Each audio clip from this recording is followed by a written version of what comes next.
Hey, what's up guys, my name is Thomas Park. Welcome back to another VPN review.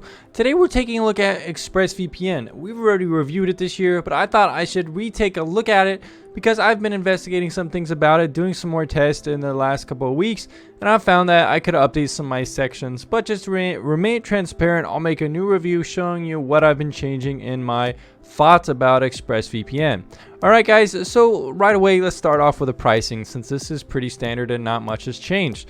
ExpressVPN is $13 a month, $99 or $100 per year, and $60 for 6 months. So ExpressVPN formally got a 0 out of 5 just because this is one of the most, if not the most expensive VPN provider. Now something like iVPN is $15 a month, which is even more expensive. However, I still think $13 a month and $100 a year is much too expensive.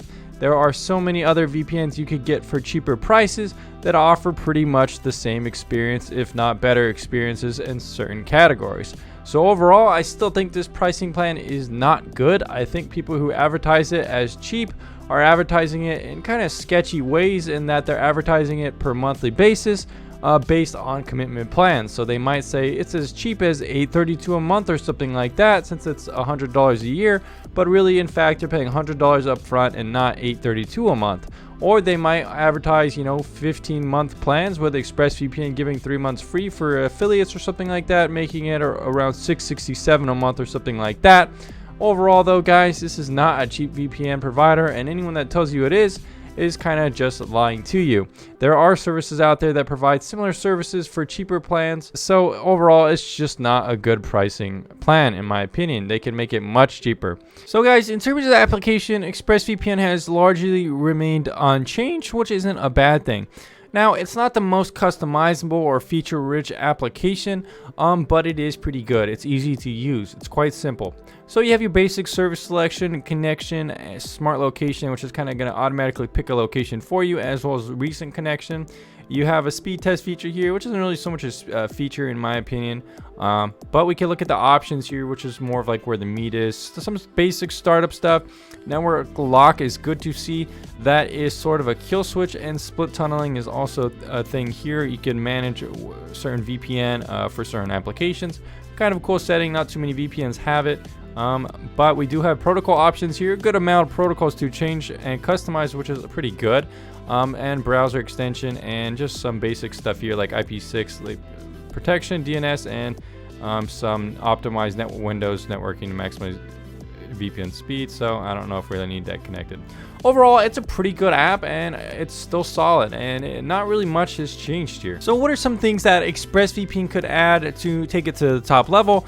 Well, for one, it doesn't really have any ad blocking within an application, like something like Windscribe or something like Perfect Privacy, which has kind of a website that you could configure to work with it. Pretty complex there, but ExpressVPN doesn't really have any powerful ad blocking features like that. It also doesn't have any dedicated or streaming IP integrations like TorGuard. It also doesn't have a ton of options to customize various settings like cipher or the port, or even stuff that will let you have more security like Stunnel, Stealth VPN. It doesn't really have any of these powerful features. So overall, it gets the job done and has pretty much all the basic features, and it's easy to use, and it's polished, and there's not many bugs. But on the other hand, it's missing some customization and some really good power features that some other VPNs have. So probably my biggest change in this review so far is going to be the speeds. Testing out ExpressVPN more, you can actually get very good speeds, not only in speed test but also in torrenting, which is something that was definitely lacking in my previous test. The speeds didn't seem quite as good, but now they do seem quite good in my test, even comparing it to some top-rated VPNs like TorGuard. Sometimes ExpressVPN even gets a bit better speeds than TorGuard and some other top-rated VPNs in terms of speed, so that means it is ranked among the best in terms of speeds. Now, thankfully, you are getting what you pay for in terms of, the price, and you are getting the best speed. But you can get pretty comparable speeds for VPNs that are much cheaper, which is problematic. This is the result of the speed test, so as you can see, pretty solid speeds. Let's go ahead and show you what some real world torrent tests look like now. Okay, so here we have ExpressVPN connected to the Seattle server, downloading a testing Ubuntu file, and as you can see, we're getting 11 megabytes a second, pretty fast, going down a little bit, but it stays between 9 to 11, which is pretty much among the fastest speeds that you can expect from a VPN, and going up a little bit even more than. This is probably one of the fastest VPNs that I've tested, and it definitely deserves a 5 out of 5 for speeds now. So ExpressVPN has a pretty good privacy policies. As per their policy, they say they do not collect logs of your activity, no browsing history, traffic destination, and so forth. So overall, they have a good no log policy. So why do I give them a questionable reputation? Well, that's because no one really knows who owns ExpressVPN. There's no publicly listed CEO. There's no publicly listed information about their company, and if you look it up, it just is kind of strange. I don't really like companies that have anonymous ownership. My favorite VPNs in terms of reputation, some of them you can actually find the CEOs on LinkedIn. You can find out information about their company pretty easily. But I don't really like companies that are run kind of in this anonymous fashion. Not only that, but if you kind of look at ExpressVPN's website a long time ago, around when it first started, it originally kind of marketed itself as a Hong Kong based VPN, which is weird because now it says it's based in the British Virgin Islands. And the British Virgin Islands are actually a popular location to make an offshore company. So in terms of taxes and stuff like that, and just having that location be like a marketable location even. So in that way, I just don't really like that about the company. In my opinion, I would prefer more of a transparent kind of a location. I don't really care that it's based outside the 5 or 14 eyes because in my opinion, it doesn't really amount to much. It's more important to have a transparent company where you know where they are, you know who's owning it, and stuff like that. Take Windscribe, for example. You know that Yegor owns the company. He's based in Canada. Torguard VPN, based in the United States, based in Florida. You know the company behind it. You can find information about the CEOs. So I think that is better than having an anonymous offshore company based in the British Virgin Islands where you don't really know who owns it. Besides that though, there hasn't really been too much questionable things about ExpressVPN. A little bit a while ago, they kind of used some faulty security and people claim it wasn't secure in China. But they kind of improved their security from then on. But there hasn't really been too much bad things about them in the press. So overall, I kind of give them a middle of a line reputation score. So my problem with ExpressVPN is that it kind of markets itself as, you know, the best option for Netflix, the premium option for Netflix. Now you're paying, again, $13 a month, $100 a year. If anything, it should work automatically out of the box and no talking to customer support. You don't have to, you know, go to any length. It should just work. Now there are VPNs that do just work. What you have to do with some other VPN providers that natively work with Netflix, let's say Private VPN. Now it's not one of my top rated VPNs anymore.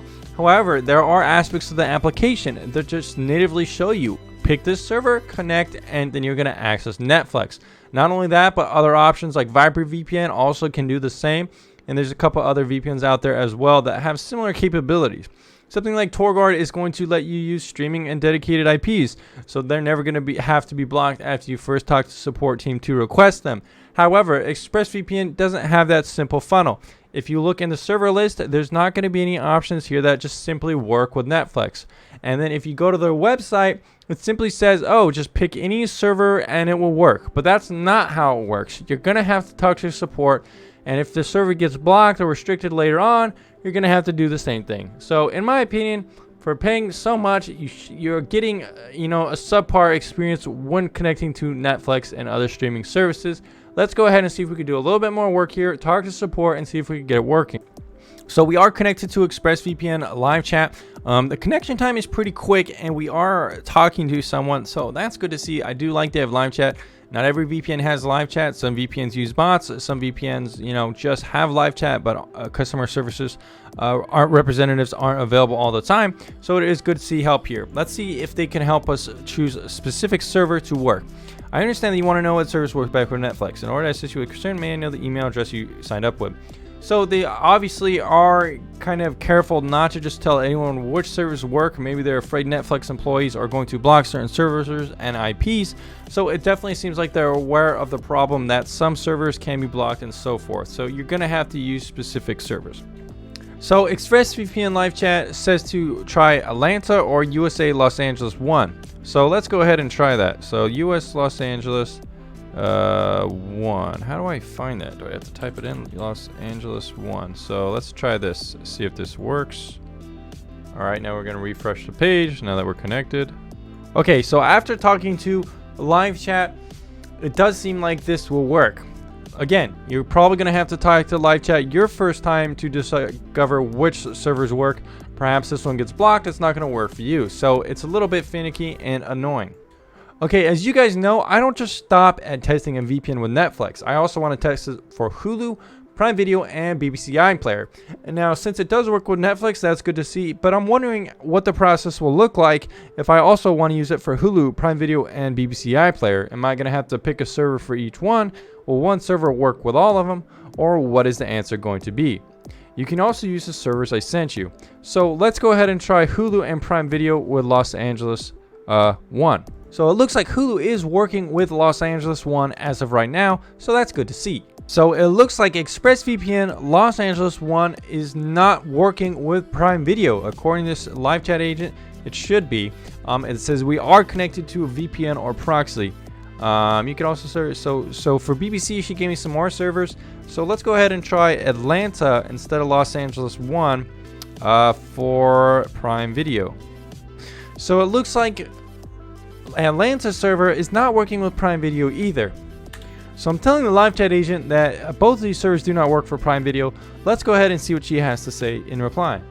Yes, Prime Video works with ExpressVPN. You can try US Washington DC or US New Jersey 1. So let's go ahead and try that one. So as you can see, it is a bit annoying. You're having to talk to support, go back and forth, try different servers, so on. This doesn't seem like the ideal experience for a VPN.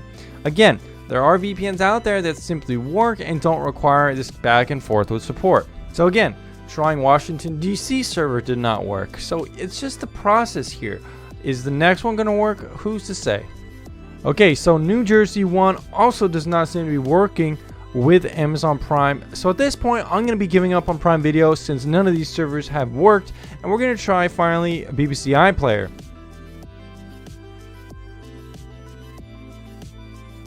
Alright guys, thanks for checking out the final score. The final score is 3.62 out of 5, making it a pretty respectable tier 2 VPN.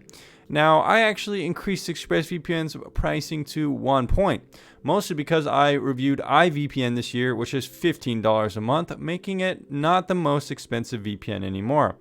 iVPN is the new most expensive VPN, and ExpressVPN is still pretty expensive, so only getting 1 out of 5. Application is largely unchanged, but doing more speed tests this time around and comparing it with some other providers, as well as doing more extensive speed tests, I found that the speed for ExpressVPN is actually quite good. Maybe it's even gotten better. Last time the speed was around 3 out of 5 since my tests weren't quite as impressive. This time around, the reputation is largely unchanged as well. The anonymous ownership, as well as questionable kind of former documents on their website that had a landing page specifying is seemingly that they were based in Hong Kong. It's just, you know, what's in the Internet Archive, so make of that as you will. Customer support is 5 out of 5. A very good live chat here, very responsive, helping you out.